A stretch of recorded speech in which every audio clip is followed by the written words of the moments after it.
Hello and welcome back to Scottish Independence Podcasts. 5 months into a new Labour government, all you can hear is the sound of pre-election promises crashing to the floor. The most recent being their betrayal of the WASPy women who, a couple of months ago, they were all being photographed standing next to. So we thought it would be interesting to compare the Scottish Government's track record with a comparison between a speech by First Minister John Swinney setting out his vision for Scotland and his 4 key areas, and then comparing it with the budget speech from Shona Robison, which outlines where the money is going to be spent. Did the SNP Scottish Government put their money where their mouth is? Let's find out. Having recently marked 6 months in office as First Minister, and as we look towards the publication of our budget next week, this feels like an ideal moment to set out my style of government. Firstly, let me say that every day in office is an extraordinary privilege. No 2 days are the same. Some, not surprisingly, are more challenging than others. But every single day I meet inspirational people from all walks of life. People who are doing their bit to make their communities, their businesses or their country better today than it was yesterday. When added together, those efforts form the engine of progress that is driving our country forward. For me, unlocking that potential is what government is all about. It's about creating the conditions for every single person in Scotland to thrive. And it means thinking carefully about what kind of country we seek to build. I believe Scotland would be best served by a robust, resilient, well-being economy, one that promotes economic and social equality and decarbonises our communities, one that values the health and the happiness of its people as much as their productivity. So when I accepted the role of First Minister, I stated there were 4 priorities behind which I would throw the whole weight of my government: eradicating child poverty, growing the economy, tackling the climate crisis, and improving public services. I chose those priorities carefully. Clearly, they are not mutually exclusive, and taken together, delivering on them puts Scotland on a path to a sustainable and a prosperous future for all. But I also recognise that government cannot do this alone. So rather, I favour an approach, and much like the universities and research institutions of today, Scotland is best served when we collaborate, when we build consensus and work together across sectors and across disciplines and across cultures.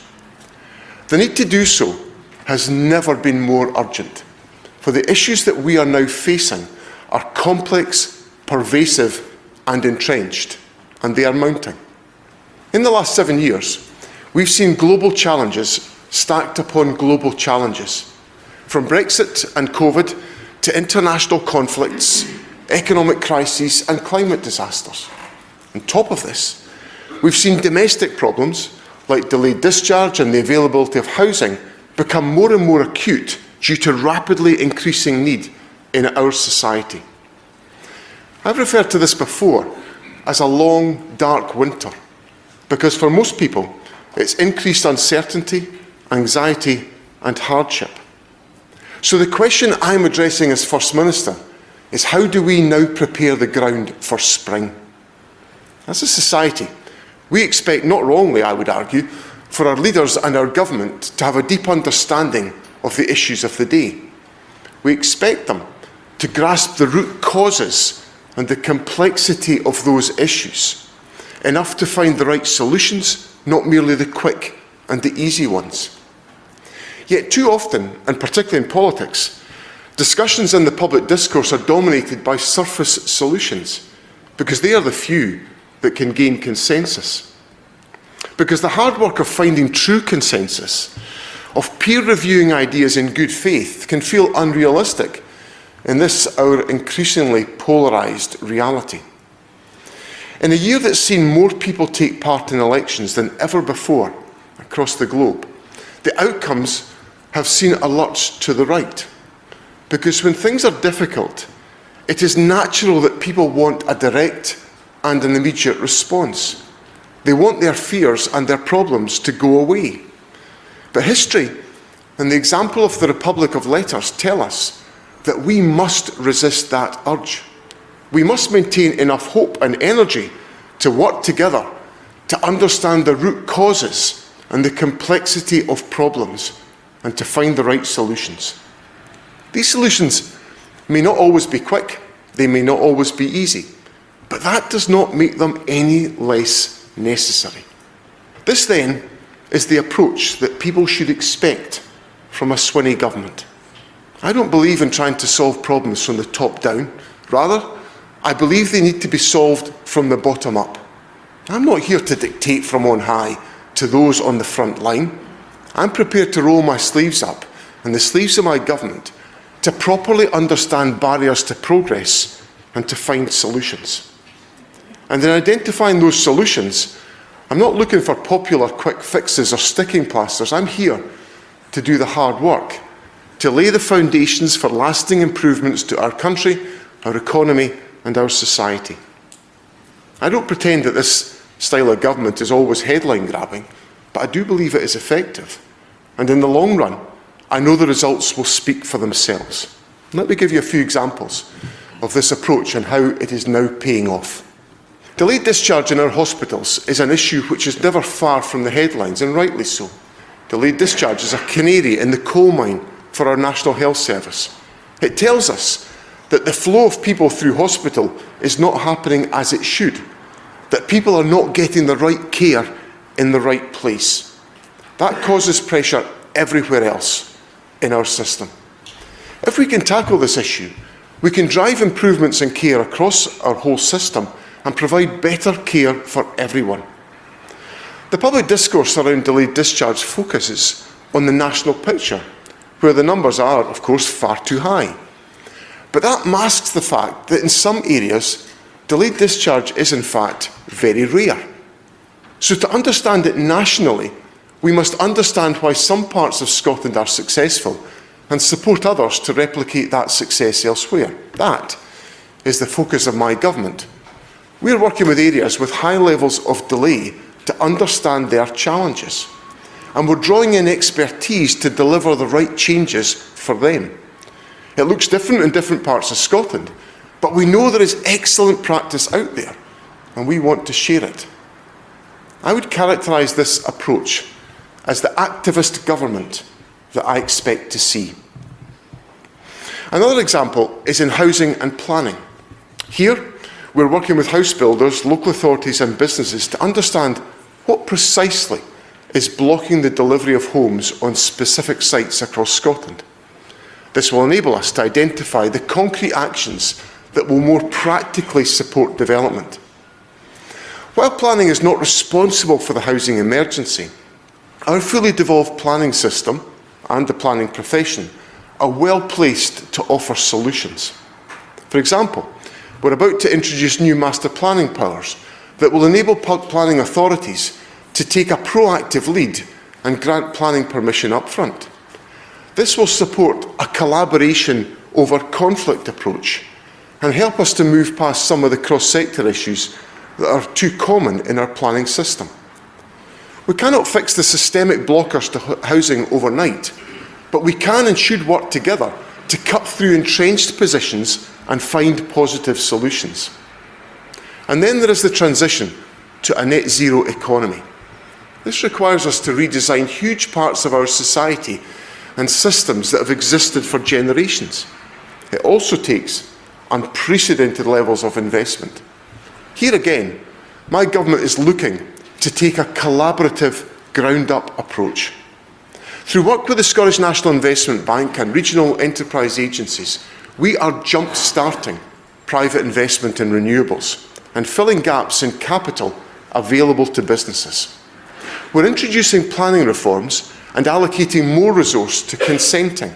All of this is incentivising renewable industries to invest in Scottish communities, and industry has powerfully responded. This is how Scotland became home to the world's first floating offshore wind farm. It is how Sumitomo's cable factory investment came to the Highlands, and how the major redevelopment project at Ardésir Port has been secured with Haventus. Focused use of public investment to secure significant private sector investment is therefore a key intervention of my government. Around this room, we see portraits of eminent women scientists from Scotland. Even 100 years ago, an exhibition of anything other than male scientists would have been a scandal. A particular delight about this exhibition is that all of the descriptions of these eminent women scientists are both in English and in Gaelic, which demonstrates the commitment of the Royal Society to nurture and to support the development of the Gaelic language, which is enormously welcome. This exhibition and what it demonstrates proves that progress on inequality can be made in our society. I want us to make progress in one aspect of our society above all else in terms of equality. I want every child, male or female, growing up in Scotland to have an equal chance to prosper and to thrive. To do that, we must end child poverty, and that is why it is my foremost priority in government. There are many setbacks in this journey. There are many milestones still to be reached when it comes to equality. But just look around this room and see how far we have come. Yesterday, Social Security Scotland announced that we've reached the milestone of paying £1 billion to support families through our 5 family payments. I'm proud of the impact these payments are having on reducing child poverty. But the fact that we need to make these payments, the fact that we will continue to make these payments, shows that as impactful as they are, the root of the problem goes far deeper. I hear time and again that services don't speak to each other, that the effort needed to navigate them is exhausting. Frontline staff tell me they struggle to help people the way that they ideally would want to help people. Councils tell me they're constrained by numerous small pockets of funding, all with strings attached. In my programme for government, I committed to introducing more flexibility in how services can be designed and resources pooled so as to better support the families who need them most. So we're committed to collaboration between national and local governments and with community partners. Together, we can redesign systems that are integrated, locally responsive, and focused on improving lives. There are already so many examples of best practice to learn from in places like Glasgow, Dundee, and Clackmannanshire. And in next week's budget, we will set out the important next steps we will take to support this reform. And we will prioritise the funding and the investment needed to build on the progress that I have mentioned. This budget will be a statement of our intent to deliver real and lasting progress for Scotland. Despite a difficult fiscal context, we will focus our every effort on delivering not only the quick solutions, but the right solutions. And that ultimately will prevent the need for greater investment further down the line. There is, of course, an important point to the budget process which strikes at the very heart of the message that I'm setting out in this venue today. In a parliament of minorities, no political party is a mere bystander in the budget process. More appropriately, they should be seen as partners. Certainly, that is how I have always seen them in my many years of negotiating budget bills, and I hope that is how they see themselves. But a partnership does, of course, come with increased responsibility.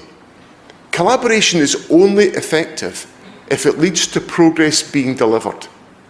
Opposition for opposition's sake is all well and good where governments have comfortable majorities. But put simply, in the Scottish Parliament today, if there is no collaboration, then there is no budget bill. As we've prepared this year's budget, we've engaged extensively with Civic Scotland. We've listened to our business community about the barriers they face, but also the enormous future opportunities that we can help unleash with the decisions we make. We've engaged in the substantive dialogue that I promised with local government, and we've brought together public authorities, philanthropists and voluntary organisations to find common solutions. And we've given great consideration to suggestions from other political parties in a wide range of policy areas. Next week's budget will bear the fruits of that collective, collaborative effort. And when the Finance Secretary, Shona Robison, presents the budget, my challenge to the other members of the Scottish Parliament is this. We can choose to be mired in party politics, or we can choose to put first and foremost our duty to the people we represent. We can act with wisdom in the collective good. We can advance the prospects of the people of Scotland, but only if we are prepared to reach agreement to do so. When I look at the wealth of hard work and talent around our country, I'm optimistic, confident even, that Scotland has the agility, ideas and audacity to achieve further real progress. Scotland is a community in which we can readily, physically and metaphorically come together. That can happen in a devolved Scotland. I believe we'd be able to achieve much more with the full powers of an independent country. But what we can do is use our position as Scotland's national government to bring people together to tackle complex systemic problems such as child poverty. We can bring leaders and officials closer to communities. We can more easily walk through communities ourselves, speak to people and understand firsthand the issues that affect them. This is particularly important in a country like Scotland, where the picture in the Central Belt can be so different to the picture in the Borders or the Highlands or in our islands. Being closer to our communities also makes it easier for us to bring those communities into policy making, government, from the ground up. And as the persistence of child poverty shows, that collaboration is not only important, it is essential. We need local government, public institutions, businesses and people to keep this country running. We need them every bit as much as we need an effective central government. We must pioneer open dialogue. We must break down entrenched silos and invite people into government. Nothing significant in public policy will ever come from a siloed protectionist approach to policy making. We must focus on outcomes, on impact and on delivery so that everyone in Scotland can feel the warmth of spring once again. Voltaire, the French philosopher and prolific contributor to the Republic of Letters, wrote this: "We look to Scotland for all of our ideas of civilization." Yes, Scotland offered those ideas, but at that time, Scotland was far from the pinnacle of civilization. It was home to staggering poverty and inequality. Now we've come far from that time, and we must now be ready to work to make the progress I hope for and know Scotland is capable of. The Republic of Letters sparked a period of scientific and political advancement. It was a tremendous step forward for civilization. It gave birth to the Enlightenment. If that's the scale of what can be achieved by letters, imagine what we can do with the inventiveness, creativity and the talent that we have available to us. Scotland, without doubt, has that strength and ingenuity. So will we continue to be entrenched in our silos, blaming the other, waiting for the seasons to change, or will we choose to advance together with renewed purpose? The people I've met in Scotland as First Minister, the people I've met in my 27 years to date as a parliamentarian, want us to do that in Scotland. In the period to come, I hope we can respond with generosity to the challenge that the people of Scotland have put before us. Thank you very much. So that was John Swinney setting out his vision for Scotland back in November. Those 4 key priorities that he's identified right at the beginning of his premiership: eradicating child poverty, growing the economy, tackling the climate crisis and improving public services. He threw in a bit of an additional point which I really liked. He was talking about unlocking potential so everyone in Scotland can thrive. But he said we need to think carefully about what kind of country we want to build. And he thinks the best way would be a well-being economy which values the health and happiness of its people as much as their productivity. Now that ties very nicely in with the work that Believe in Scotland have been progressing to find out what kind of country we want to build by holding a citizens' convention. So it will be very interesting to see if there's any follow through on that whole well-being area and that concept in the budget speech, which we're just about to hear. We'll move on now to Shona Robison presenting the draft Scottish budget to the Holyrood Parliament, and let's see how well it lines up with John's vision. Thank you, Presiding Officer. I am very proud to present a budget that delivers on the priorities of the people of Scotland. Over recent years, our nation has faced an unprecedented range of challenges. COVID, inflation, austerity and Brexit. Today, we can show that we understand the pressures that people are facing. We can choose to come together to bring hope to people, to renew our public services and deliver a wealth of new opportunities in our economy. This budget invests in public services, lifts children out of poverty, acts in the face of the climate emergency and supports jobs and economic growth. It is a budget filled with hope for Scotland's future. Presiding Officer, the UK budget resulted in an increase in funding through the Barnett formula. That's welcome, but let's be clear. After inflation, it represents growth in resource spending. That's day-to-day spending to pay for services of only around 1% year on year. Substantial financial pressures, therefore, persist. In the face of a Tory cost of living crisis, I am proud of the pay deals that give Scotland's nurses, teachers and public sector workers higher salaries than in the rest of the UK. And I am proud of the increased social security spending that keeps people out of poverty. In one way, the UK Government has actually added to the pressures that Scotland faces with the increase in employers' national insurance contributions. This hike will add well over £700 million to the cost of delivering public services. Despite this, the UK Government seems to be saying they will only reimburse less than half of that cost. They have accepted they should pay, but they plan to shortchange our public services by hundreds of millions of pounds. Even now, though, the Chancellor has an opportunity to do the right thing. Services in Scotland should not have to suffer. The Chancellor should pay the full price for her own decisions. Presiding Officer, this Government has had to take difficult decisions to manage financial pressures. As set out in my statement in September, this included using some or all of the Scotland revenues. No one wanted to do this. This money was meant to be used for long-term investment to help transform our economy. So I was very clear that I didn't want us to use that cash to fund day-to-day spending. And we haven't.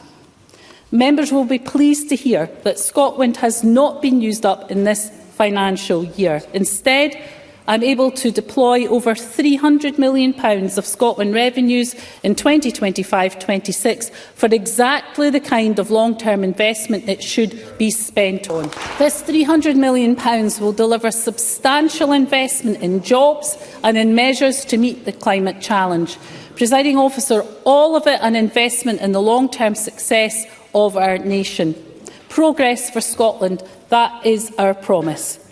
But we can only deliver progress for the people of Scotland if there is a willingness to work together across this Parliament.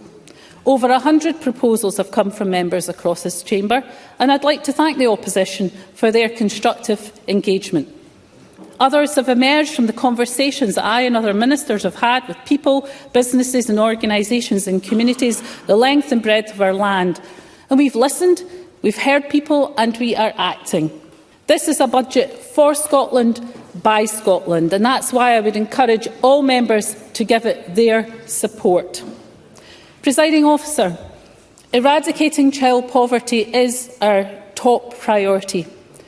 Policies such as the game-changing Scottish Child Payment and expanded funding for early learning and childcare, action in the face of need, but we want to go further.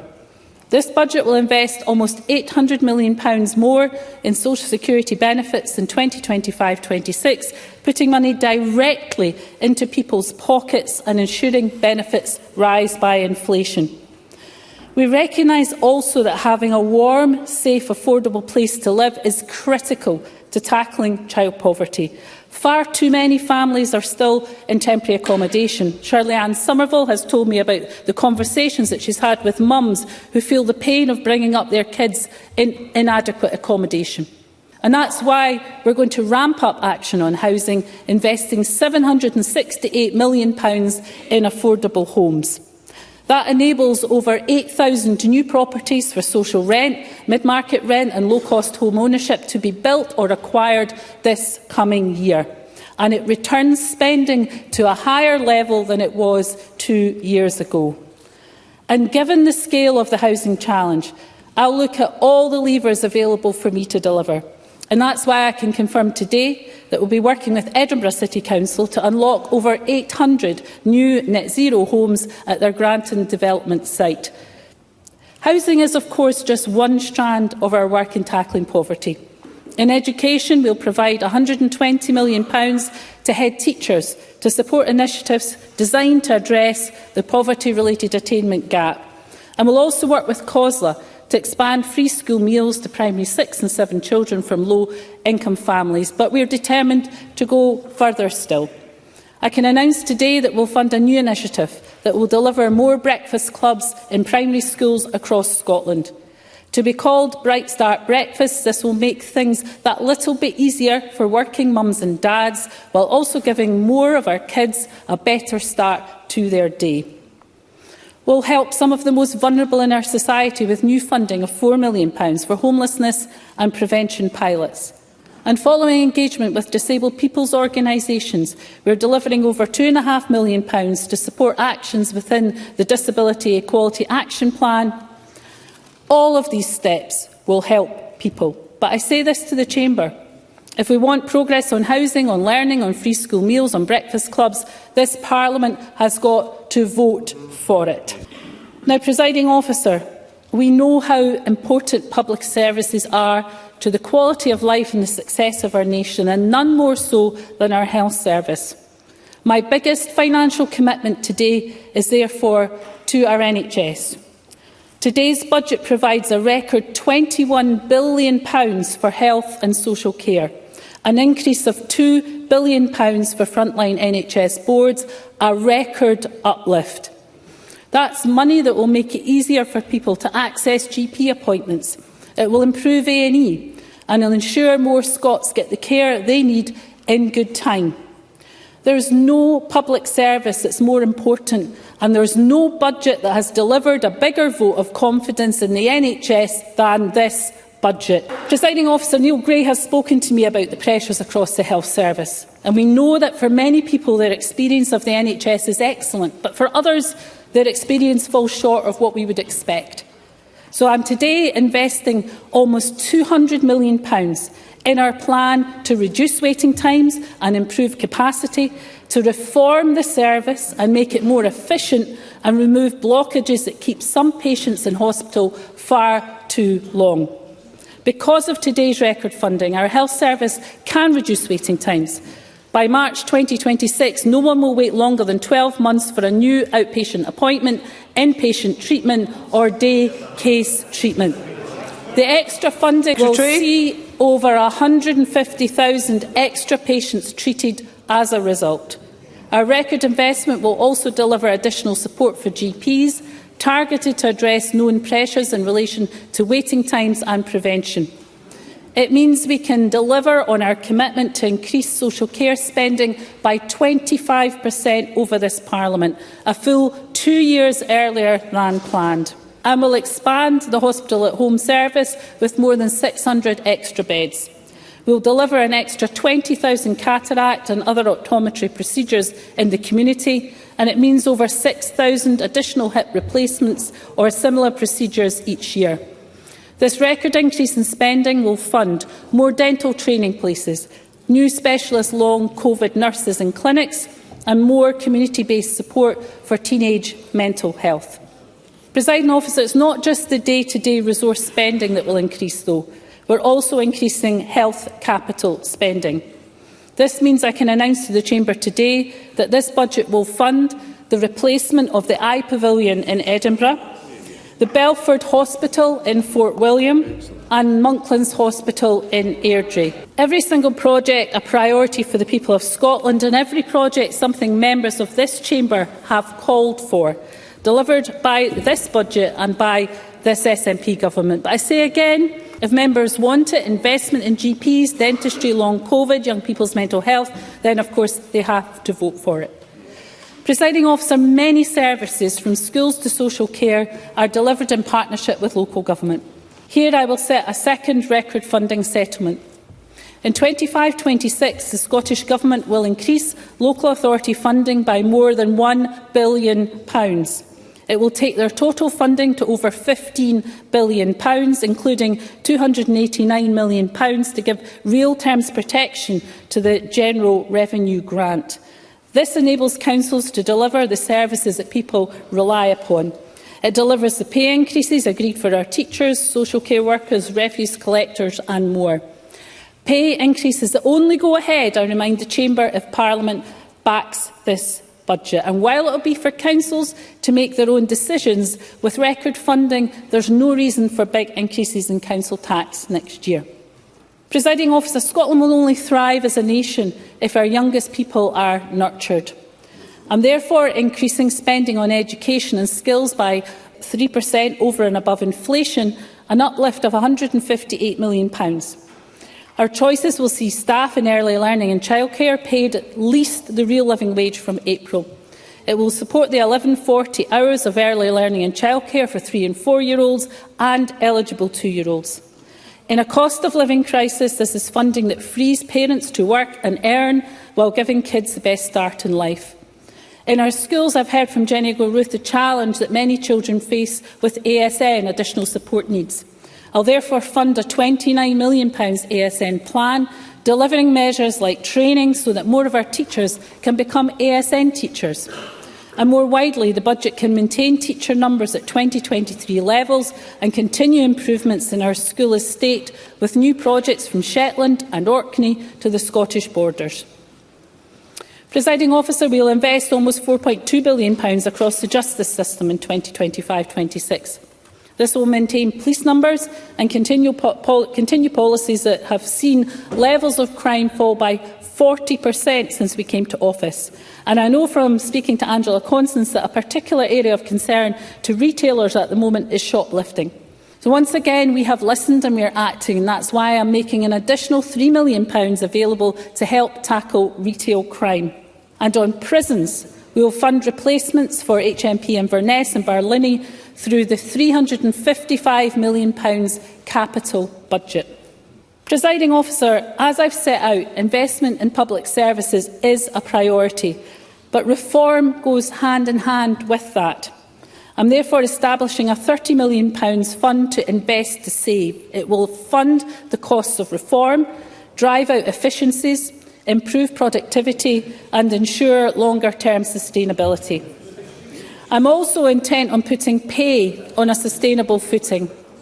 Our public sector pay policy, published today, sets out a fair but flexible approach. It will deliver an above-inflation increase of 9% over the next 3 years, and it will do so flexibly, with management and unions free to agree how that increase is structured. That delivers progress on pay restoration and fairness to public servants and taxpayers alike.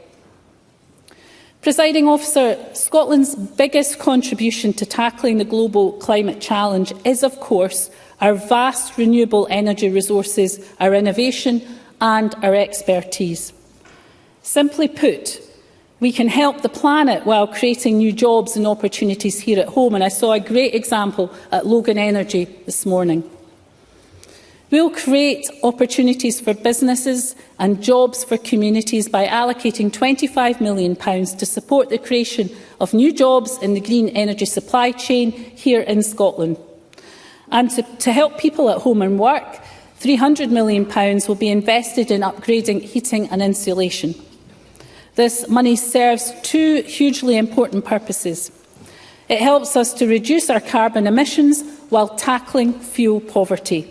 Lower emissions and lower energy bills, that's an investment worth making. And just as we're investing in tackling the climate crisis, We must also tackle the nature crisis. So we'll invest almost £90 million to protect, maintain and increase our woodlands and peatlands. We'll make it easier for people to walk, wheel or cycle, and invest in resilient, efficient bus services with almost £190 million of funding. And we'll expand our electric vehicle charging network. I'm happy to tell the Chamber today that we will not simply match the calls for £4.7 billion invested in tackling the climate and nature emergencies. We will exceed it with an investment totalling £4.9 billion. Eradicating child poverty is this government's most important priority. And we'll do that by growing the wealth of our nation and sharing that wealth more equally. A thriving economy is not an afterthought, it is an essential requirement. So when discussing budget priorities with Kate Forbes, she told me about the discussions that she's had with investors and with employers big and small. And we've heard their ambition and we share it. Today I am able to announce that we'll invest £321 million in Scotland's enterprise agencies, supporting emerging tech, including AI and robotics, and programmes like our ambitious Tech Scaler initiative. And we know that colleges, universities and the wider skills system make absolutely crucial contributions to economic growth, which is why in this coming year we'll invest over £2 billion supporting them. We've listened to universities and are conscious that they must remain financially competitive with institutions in the rest of the UK. The Labour UK government rather shamefully increased student fees to pay for a 3.08% increase in university funding in England. Here, not only will we keep tuition free, but we'll increase total investment in higher education by 3.5%. Now, critical to economic growth is capital spending and investment in infrastructure. So I can tell the Chamber today that capital spend will total over £7 billion in this budget. A green reindustrialisation of Scotland is our ambition. So after discussion with Gillian Martin, I can announce that we will use that capital funding to make a significant strategic decision to invest in this nation's green future. So I can announce today that we will almost triple our investment in offshore wind to £150 million next year. This money will help leverage private investment of £1.5 billion in the infrastructure and manufacturing facilities critical to growing the sector. Capital funding of £150 million will accelerate our investment to support the offshore wind sector, underlining our commitment to invest up to £500 million over 5 years. Aberdeen is perfectly placed to become a global hub for green energy, and to support this, we'll establish a Scottish Government hub for offshore wind in the North East to provide an additional route for industry to engage with our teams. More broadly, we will provide £100 million for digital connectivity, accelerating access to full fibre broadband. And will provide almost £1.1 billion to maintain and renew our rail infrastructure. £237 million will be invested to maintain and improve our ports and deliver a more resilient and effective ferry fleet. New rail rolling stock, new ferries and the electrification of the East Kilbride line, investment to keep Scotland moving and to ensure our trunk road network is safe, Presiding Officer, resilient and efficient. We will invest £1 billion, including money to continue the dualling of the A9, something that is a central priority for Fiona Hislop and for all of us on these benches. Our capital programme allows us, of course, to tackle another issue that we've heard raised with us. I know that many people want to see their local high street thrive. So today I can announce that I will expand regeneration funding to £62 million, investing in towns and communities like Dundee, Arbroath, Postle Park, Pilton, Drumnadrochit and Stranraer Town Centre. But our rural communities are also important, and over £660 million will support the crucial contribution of Scotland's farmers, crofters and the wider rural economy. Mary Goujon has told me about the discussions that she's had with the farming community and their concerns about recent decisions by the UK Government. As asked for by farmers, we're returning in full the savings that were used in previous Scottish budgets, through a new capital transformation scheme, with £20 million in 2025-26 and the remainder in 26-27. This budget also increases the dedicated funding available to the 4 councils operating their own ferry services to £50.3 million. Alongside this is £20 million of capital funding for Orkney Islands Council and Shetland Islands Council.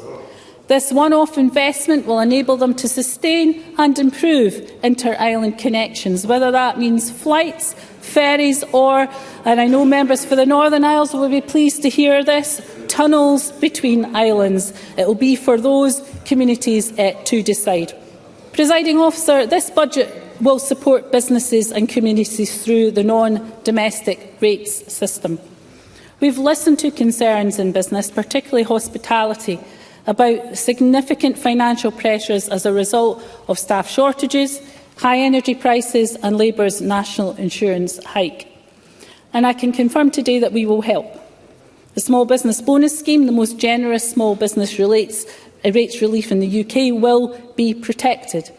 In addition, the budget will provide for 40% non-domestic rates relief in 2025-26 for the 92% of hospitality premises liable for the basic property rate, capped at $110,000 per business. In our islands, that relief will be 100%. And outside of hospitality, I will also help by freezing the basic property rate at 49.8p, the lowest such rate in the UK for the 7th year in a row. So thanks to this budget, over 95% of non-domestic properties will pay lower property tax than anywhere else in the UK, with over 100,000 taken out of rates altogether. Presiding Officer, the latest Scottish Fiscal Commission forecasts show that Scottish taxes will raise £24.6 billion in 2025-26. That is £777 million more than had been forecast in December 2023, due mainly to an increase in forecast income tax revenue. I'm sure members will be pleased to hear the good news that this increase is in part due to average earnings growing faster than in the rest of the UK. Overall, the tax decisions that we have taken have delivered £1.7 billion more in 2025-26 than if we had followed UK policies. So let me say a thank you to those with the broadest shoulders who are paying a little bit more, because they are enabling Scotland to spend more on the things that matter most, protecting and improving our NHS, growing the economy and lifting children out of poverty. The new UK Government has increased employers' national insurance contributions, a policy that the OBR has told this Parliament will fall mainly on employees' wages. It's estimated that this will take over £2 billion out of the Scottish economy next year. So in the light of that, I can confirm today that this Government will not introduce any new bans or increase the rates of Scottish income tax for the remainder of this Parliament. But, Presiding Officer, I want to go further, because Labour have hit the pay packets of working people in Scotland and have decided to provide tax support for low and medium income earners. So while the UK Government has frozen all income tax thresholds, in Scotland the basic and intermediate rate thresholds will increase this year by 3.5%, effectively twice the rate of inflation. That means more of people's money will be taxed at the starter and basic tax rates.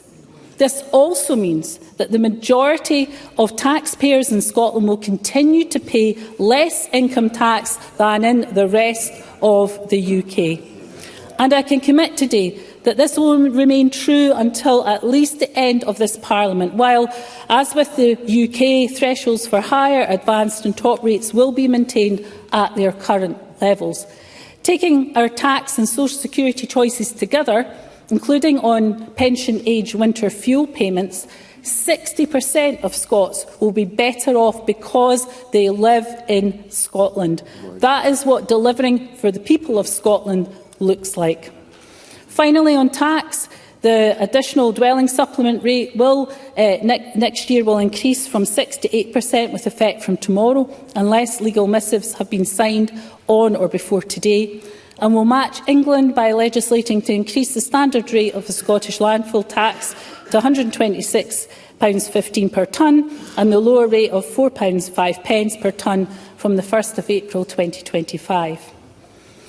Presiding Officer, we've listened to people in communities across our land, we've heard them and we've acted, and we've heard in particular the concerns of the culture sector.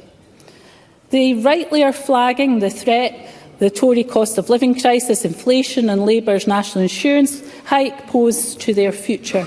But this SNP government will help. Earlier this week, Labour called on me to deliver a £25 million increase in the culture budget and to exempt music venues from non-domestic rates. I can announce today that yes, we will provide NDR support to music venues, but I will not increase the culture budget by £25 million. No, Presiding Officer, instead, I will increase the culture budget by £34 million next year, and we're committed to increase arts and culture funding by £100 million. After just 2 years, we're halfway there. Next year, subject to the normal budget processes, I aim to deliver a further £20 million increase. Taken with this year's rise, multi-year funding can be provided to cultural organisations across Scotland, something Angus Robertson has told me will be transformational for the sector. And that includes our world-class Scottish festivals, whose budget we are doubling, and thousands of grassroots artists who will also benefit from this support. I have one final announcement to make in this budget. Our first priority is tackling child poverty. The two-child cap is a pernicious part of the UK welfare system. Introduced by the Tories, it has caused misery for children and families in Scotland. Many expected an incoming Labour government to abolish the cap. We've waited, but Labour haven't delivered. This SNP government will. Just as with pension age, winter heating payments, we will act. Presiding Officer, we will mitigate the two-child cap. The detailed work of building the system will start with this budget, but implementation requires the cooperation of the UK Government. They control the Department for Work and Pensions, which means they control the data. We don't. But we have a year, and we'll work as hard as possible in 2025 so we can start paying families as early as we can in 2026. That is more than reasonable.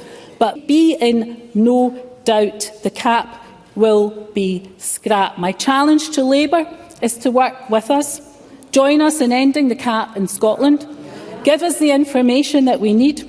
But either way, let me be crystal clear. This government is ending the two-child cap, and in doing so will lift over 15,000 Scottish children out of poverty. Thank you. Well, do you know, there was a lot in that I actually really liked. It's very clear to see how John Swinney's 4 priorities fed through into that. So there was a lot on eradicating child poverty, quite a bit on growing the economy, a lot on tackling climate change and getting the whole renewables industry up and running, and a lot on improving public services. So all that I'm really pleased to hear. I think if I was giving it a score out of 10, I'd give it maybe 7 out of 10. And the 3 points that I'm deducting, 1 point because I didn't hear wellbeing economy mentioned at all in Shona Robison. And although there's certainly bits of what she said that you would say, oh yes, that's part of, or that contributes towards a wellbeing economy, for me, it would have been much more powerful if she'd explicitly linked those things, said a bit more what is a wellbeing economy and how do all the elements of the budget add up to wellbeing for a nation. The second point I'm deducting is because there was nothing there really that I heard to support local democracy, and I do think Leslie Riddick has been really clear in explaining why Scotland is so far out of line with everywhere else in Europe in terms of the size of our local councils and the level at which decisions are made, which are very, very centralised. I didn't see anything in there that would change that. And the third point I'm deducting is because although there's a lot about attracting private investment, it still seems to me as if the investment is so somebody else can get rich, the profits can flow offshore, and we're supplying the native labour while somebody else keeps the profits. So something for me about the balance between attracting investment, but where do we get a share of the profits?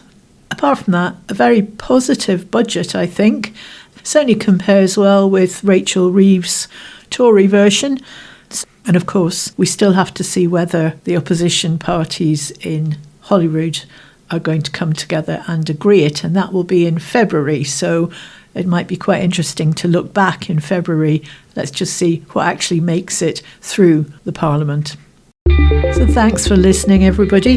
That's the end of this week's podcast and also our final audio podcast for 2024. It's been a really interesting year in the Yes Movement, and I think we've covered quite an extensive range of topics. So thanks to everybody who supports us, who shares our stuff, who gives us feedback. It's really helpful to us and we appreciate it. Have a fantastic Hogmanay, and we'll catch you all in the new year. Bye now.